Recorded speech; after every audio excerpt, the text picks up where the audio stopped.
भारतीय सेना ने कल रात 1 से 1:30 बजे के बीच में स्ट्राइक की, जिसका खौफ अभी भी पीओके में देखा जा रहा है। पीओके में इंडियन आर्मी के खौफ से अंधेरा है। पाकिस्तानी सेना के कैंप में लाइट बंद है। पीओके में एयर स्ट्राइक का डर बदस्तूर बना हुआ है। पीओके में लश्कर के जिस ट्रेनिंग कैंप से आतंकी पहलगाम अटैक के लिए आए थे, सबसे पहले उसे ही स्ट्राइक में टारगेट बनाया गया।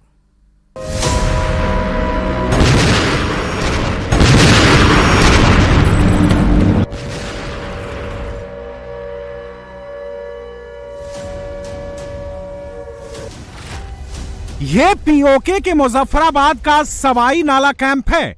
ये पीओके मुजफ्फराबाद का सैयदना बिलाल कैंप है। ये पीओके के कोटली के गुलपुर का आतंकी कैंप है।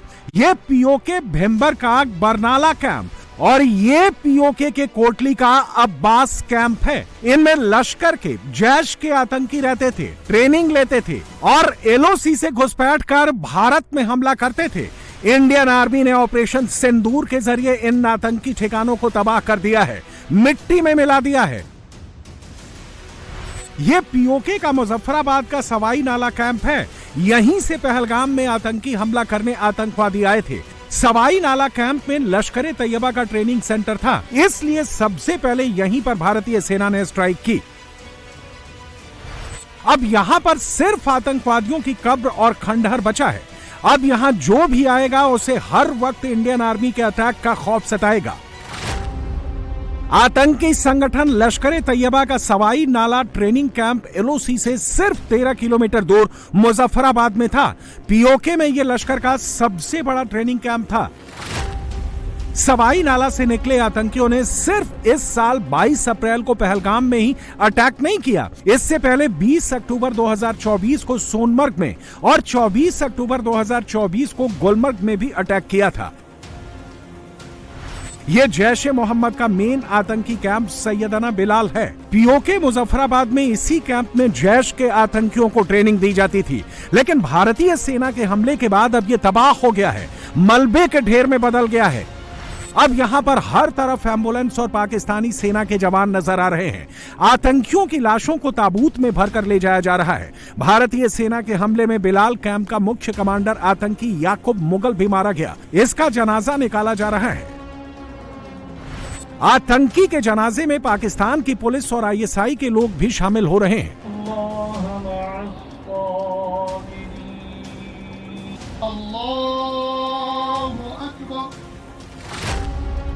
जैश का सैयदना बिलाल कैंप पीओके में ट्रांजिट कैंप के रूप में काम करता था, यानी भारत की तरफ एलओसी में घुसपैठ से पहले यहां पर जैश के आतंकियों को इकट्ठा किया जाता था, फिर उन्हें कश्मीर में भेजा जाता था।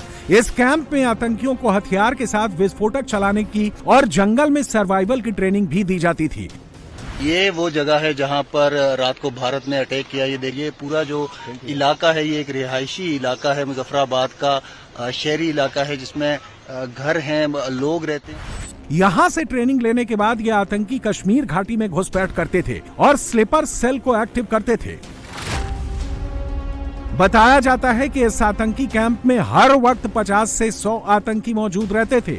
इन्हें पाकिस्तानी सेना की कमांडो फिजिकल और हथियारों की ट्रेनिंग देते थे।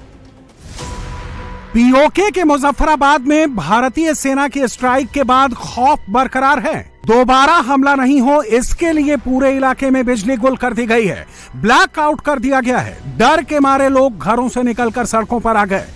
यहाँ मुजफ्फराबाद में हम सोए हुए थे, हमें आवाजें वगैरह आई हैं यहाँ पर कि इंडिया ने शायद इस इलाके को टारगेट करने की कोशिश की है, गोलाबारी वगैरह की है। लेकिन अगर जो छोटा मोटा खौफ और रास होता है, लेकिन लोग जो है इस खौफ को कहीं भी अपने अंदर लाने की कोशिश नहीं कर रहे। पीओके में भारतीय सेना ने सिर्फ आतंकियों के ठिकाने को ही निशाना नहीं बनाया, बल्कि कोटली के गुलपुर में भी आतंकी कैंप को तबाह किया। पहले यह आतंकी कैंप ऐसे दिखता था, लेकिन भारतीय सेना के स्ट्राइक के बाद इसका नामो निशान मिट गया। कोटली का गुलपुर कैंप एलओसी से 30 किलोमीटर दूर है। यह लश्कर का बेस कैंप था। यहां से ट्रेनिंग लेने वाले आतंकी रजौरी और पुंछ में एक्टिव थे। 20 अप्रैल 2023 को पुंछ में और 9 जून 2024 को तीर्थयात्रियों के बस पर हमले में यहीं से ट्रेन आतंकियों ने हमला किया था। यह पीओके का भिम्बर का बरनाला कैंप है। यह एलओसी से 9 किलोमीटर दूर है। आतंकियों को इस ट्रेनिंग कैंप में हथियारों की हैंडलिंग के साथ आईडी और जंगल में सर्वाइवल के तरीके सिखाए जाते थे। आतंकियों का बरनाला कैंप पहले ऐसे दिखता था, लेकिन भारतीय सेना ने रॉकेट के जरिए इस पूरे कैंप को ध्वस्त कर दिया। पूरा का पूरा कैंप तबाह कर दिया है। भीमबेर को कश्मीर का प्रवेश द्वार यानी बाबे कश्मीर भी कहा जाता है। लंबे समय से यह आतंकियों के लिए एक बड़ा हाइडआउट बना हुआ था। आतंकी आसानी से यहां से कश्मीर में दाखिल होते थे और अपने नापाक मंसूबों को अंजाम देते थे, लेकिन अब ऐसा नहीं होगा। ये पीओके के कोटली का अब्बास कैंप है। यहाँ पर लश्कर के फिदाइन दस्ते तैयार किए जाते थे, लेकिन भारत ने अपनी स्ट्राइक में इस आतंकी कैंप को भी मिट्टी में मिला दिया, पूरी तरह से तबाह कर दिया है। इस कैंप को मरकज सैदाना हजरत अब्बास बिन अब्दुल मुतालिब के नाम से जाना जाता है। जैश ए मोहम्मद का हाफिज अब्दुल शकूर इस कैंप का प्रमुख है, जो जैश की शूरा कमेटी का सदस्य और मुफ्ती अब्दुल रऊफ असगर का करीबी सहयोगी है। अब्बास कैंप के आतंकी कारी जर्रार को एनआईए ने वांटेड घोषित कर रखा है। इस कैंप में एक वक्त में जैश के 100 से 125 आतंकी रहते थे। इस कैंप से आतंकियों को पुंछ और राजौरी सेक्टर में घुसपैठ कराया जाता था।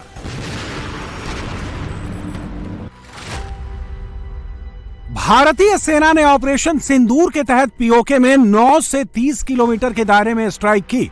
इस दौरान सेना ने 3 लोकेशन पर 5 आतंकी ठिकानों को तबाह किया। ये आतंकी ठिकाने लश्कर और जैश के थे। पीओके में इन आतंकी कैंप में करीब 200 से 300 आतंकी एक्टिव थे। भारतीय सेना ने आतंकी ठिकानों पर पीओके ही नहीं, पाकिस्तान में भी स्ट्राइक की। सियालकोट के महमूना जोया में हिजबुल मुजाहिदीन के ट्रेनिंग कैंप का खात्मा किया। सियालकोट जिले के हेड मारला में भुट्टा कोटली में स्थित इस सेंटर का इस्तेमाल हिजबुल मुजाहिदीन जम्मू कश्मीर में घुसपैठ के लिए करता था।